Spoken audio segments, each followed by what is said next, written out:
Hello everyone!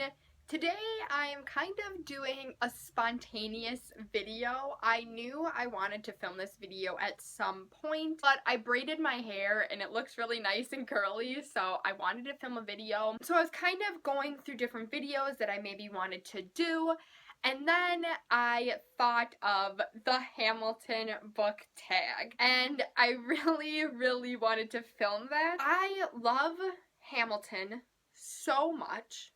I love books so much, and I also love lip syncing. So when I saw the Hamilton book tag, I instantly knew that it was for me.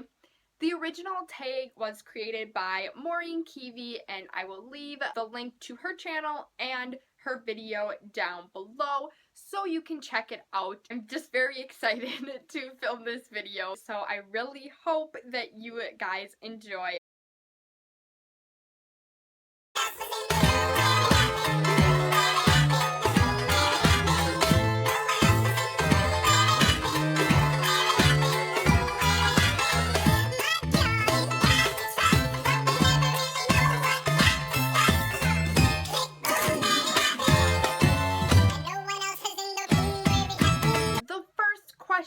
The room where it happened. And the question is, a book world where you would like to be put into. I have a little bit of a different answer for this one, just because I kind of wanted to be creative with the questions. I could have picked a bunch of different books for this one, but I decided to pick The Witcher world. I did play The Witcher 3 video game, and I loved that game so much. I think I'm kind of cheating a little bit with this one because I haven't actually read the books that the video games were based off of, but I will read them eventually, and I know I probably would die right away if I was ever put in the Witcher world, but I still really want to be in there just because I literally love all of the characters that were in the game, so I think it would just be a great world to be in.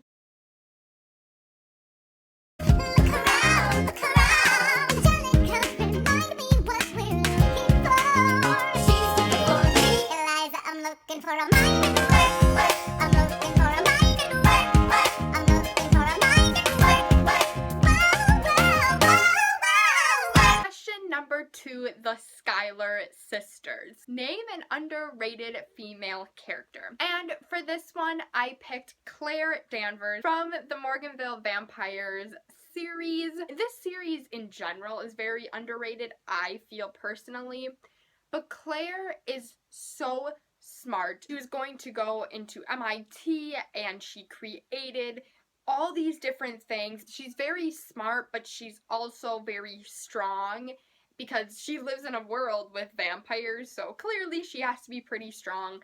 And I think just overall she's a very good and well-developed character, especially over the whole series, but I really don't think anyone knows about these books, or barely anyone knows about these books, so she is very underrated in my opinion.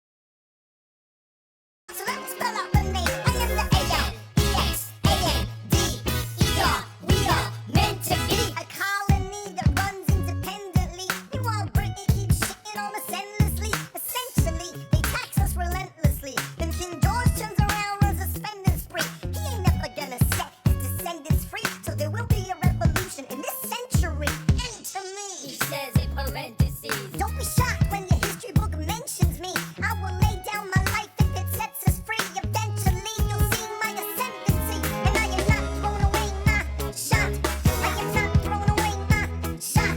And yo, I'm just like my country. I'm young, scrappy, and hungry, and I'm not throwing away my shot. Question number 3, my shot. Name a character that goes after what they want and doesn't let anything stop them. And for this question, I'm using Darrow from Red Rising. Darrow is just such an incredible character. If he has his mind set on something, to do something, to protect someone, he's gonna try everything in his power to do it.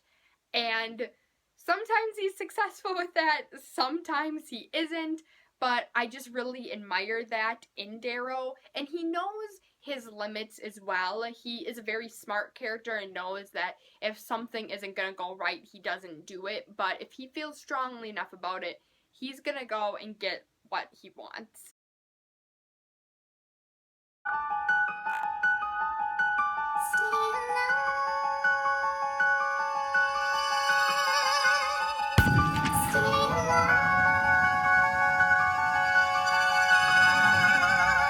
Question number 4, stay alive. Name a character that you wish was still alive. Now, this is going to be spoilers for the Hunger Games, specifically Mockingjay and the Red Rising trilogy. So if you haven't read either one of those series, I would skip this question unless you want to get spoiled, which I don't think you do. From Mockingjay, I want Finnick to be alive. I love Finnick so much. He's my favorite character, and I'm still depressed to this day that he's dead. With him, I kind of just pretend that he's not dead because he's not, right? I did decide to do Pax as well from the Red Rising trilogy. Pax was my favorite. I loved him so much, and I will never get over his death. My dad read this book before me, and I literally, not even joking, crawled down the stairs into the basement where he was because I was so depressed, and I was like crying and when he died, and I will never not be sad about this character's death. I'm erasing myself from the narrative. Let future historians wonder how Eliza reacted when you broke her heart. You have torn it all apart, I'm watching it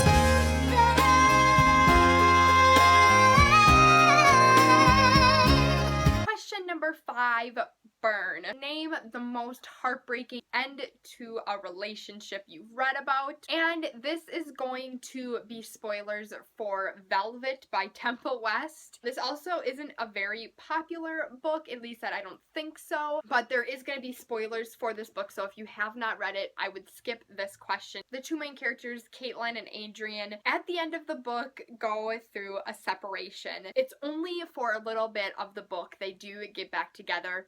But I cried so hard when they weren't talking and they broke up. It was so emotional. I really love this book. I read it in a day. So I was crying over this when they broke up. It was so sad. They ended up working it out in the end, but it was still terrible for that little bit when they were not talking at all. And no, don't change the subject, 'cause you're my favorite subject. My sweet, submissive subject. My royal subject. Forever and ever and ever and ever and ever. You'll be back like before. I will fight the fight and win the war. For your love, for your praise, and I'll love you till my dying days. Question number 6, you'll be back. Name a sassy villain. And as you may or may not know, I love villains most of the time. I find a lot of villains very sassy and attractive. But for this question, I'm going to pick Sebastian Morgenstern from the Mortal Instruments series. Even though Sebastian can be a little bit creepy at times, I still love him. I feel that he is one of the most complex and interesting villains in a series that I've read. I think he's very sassy and funny as well, especially in City of Lost Souls, which is why I'm holding this one up, because he's great in this one, and I just love him as a villain. I know my sister like I know my own mind. You will never find anyone as trusting or as kind. I love my sister more than anything in this life. I will choose her happiness over mine every time. Put what we had aside, I'm standing at her side. You can never be satisfied, God, I hope you're satisfied. Question number 7, the Reynolds pamphlet, a book with a twist that you didn't see coming. If you have watched Christine's video on this exact tag, she goes through that she doesn't like when people say that there's twists in books, and I completely agree with her. I do have a few books in mind, but again, I don't want to spoil anyone. I will say a book for this question though, but it's not really a plot twist, and you'll see why in just a moment. I'll explain it. And that is The Kiss of Deception by Mary E. Pearson. The main character has two men after her, an assassin to kill her and a prince that she was supposed to marry. And it's in each of their point of views, but you don't know which one's which. So when I found out who was who, I was really surprised by that. I was not expecting it at all. So it wasn't a plot twist, but I did get it wrong. So I guess that sort of counts. How do you write like you're running out of time? Write day and night like you're running out of time. How do you write every second you're alive? Every second you're alive. Every second you're alive. Question number 8, non-stop. Name a series that you marathon. I kind of have two for this question as well. The first one being the Heroes of Olympus series by Rick Riordan. Technically, I read this book when it first came out, and then I waited a long time until I read Son of Neptune. But after I read Son of Neptune, I just read all of the books until Blood of Olympus because it was recently coming out and I hadn't caught up on the series. I knew I had to just quick go through and marathon the whole series so I could read Blood of Olympus while everyone else read it. But if that really doesn't technically count since I didn't read every single one of books in a row, I did also marathon Vampire Academy by Rochelle Mead. To the groom, to the groom, to the groom, to the groom, to the bride, to the bride, to the bride.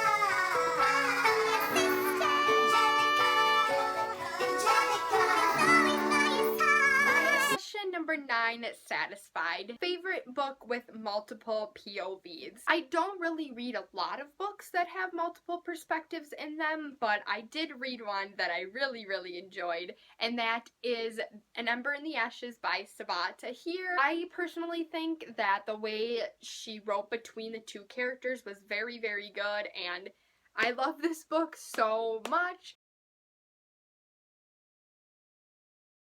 Let's tell your story.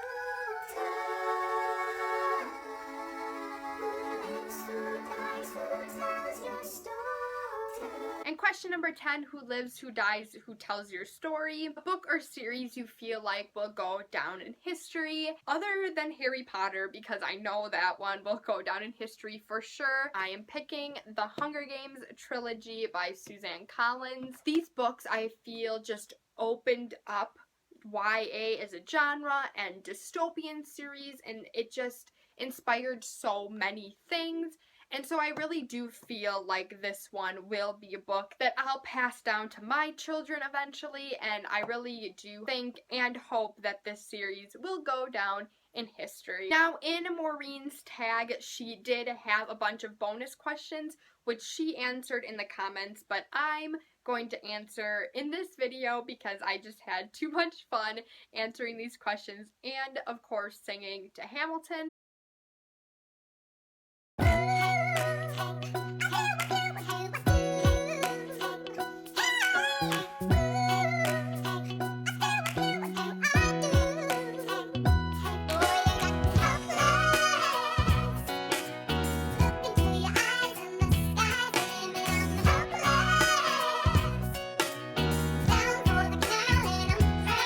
So bonus question number 1, a relationship you were pulling from the start. And for this one, I am picking Nyx and Ignifex from Cruel Beauty. Ignifex was the bad guy, but I was rooting for the relationship the minute they met each other.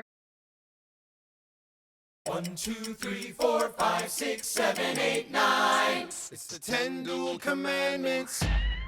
It's the 10 dual commandments. Bonus question number 2, the 10 dual commandments. Pick a favorite fight scene. I kind of had a hard time with this one just because I couldn't think of any fight scenes that I really enjoyed. So I picked the fight scene from I Am Number 4. Throughout this whole series, I think there's a lot of good fight scenes, but in this first one, it just stuck out to me the most. I remember being really on the edge of my seat, and it was crazy, and I could just imagine the fight scene going on, and it was just really intense. So I guess I'm gonna have to pick this one. I couldn't really think of any other ones, at least off the top of my head, but I did really enjoy this fight scene that was in this book. Lord, show me how to say no to this. I don't know how to say no to this. Oh my God, she looks so helpless. And her body's saying hell yes. Lord, show me how to say no to this. I don't know how to say no to this. Bonus question number 3, say no to this. Name a guilty pleasure read. And for this one, I am picking Captive Prince by C.S. Pack. There's not much else I can say about this trilogy because it's pretty inappropriate at parts. It is definitely an adult book, but I still really enjoyed it, so that's why this is a guilty pleasure read. I thought that we made an arrangement when you went away. You were mine to subdue. Well, even despite our estrangement, I've got a small query for you. What comes next? You've been freed. Do you know how hard it is to lead? You're on your own. Awesome! Wow! Do you have a clue what happens now? Bonus question number 4, what comes next? Name a series that you wish had more books. And again, I'm going to go with the Captive Prince trilogy. The ending of King's Rising just left me wanting more, and I still need more. Even if it was just like a novella. I would be okay with a novella of events that happened after King's Rising. I need more. I need more. I think a lot of people who read this trilogy can agree that they need more books. It wasn't enough. It just wasn't. Outgunned, outmanned, outnumbered, outplanned. You gotta make an all-out stand. Hey yo, I'm gonna need a right-hand man. Bonus question number 5, right-hand man. Favorite bro TP. And for this one, it's an obvious choice. I have to go with Will and Jem from the Infernal Devices trilogy. I have never read a book that has 2 characters that care and love each other so much. I mean, Will and Jem would literally do anything for the other person. There's really no other option for this question. There's a letter on my desk from the president. Haven't even put my bag down yet. Sally, BLM, darling, won't you open it? It says the president's assembling the cabinet, and then I am to be the Secretary of State. Great, and I'm already sending the proof. I just got home and now I'm headed up to New York. Headed to New York, headed to New York. Looking at the rolling fields, I can't believe that we are free. Ready to face whatever's awaiting me in NYC. Well, who's waiting for me when I step into place? My friend James Madison, red in the face. He grabs my arm and I respond, what's going on? Thomas, we are engaged in a battle for our nation's very soul. Can you get us out of the mess we're in? Hamilton's new financial plan is nothing less than government control. I've been fighting for the South alone. Where have you been, France? We have to win. Well, what did I miss? And the final bonus question, number 6. What did I miss? Name a book that you were late to reading. And for this one, I'm going to pick Throne of Glass by Sarah J. Maas. I didn't start reading these books until almost before Queen of Shadows came out. I just finished Heir of Fire a week before I got my copy of Queen of Shadows, just because I did end up getting a copy of Queen of Shadows early, which was awesome. But anyway, I didn't read any of the books until the 4th one was gonna come out. So I was definitely pretty late to this series. I had a really fun time filming this tag. Thank you so much for watching. If you like this video, please give it a thumbs up. If you want to subscribe to my channel, please feel free to. And I will talk to you next time. Bye! From the Mortal Instruments, yes, clearly the Mortal Instruments. Oh my god.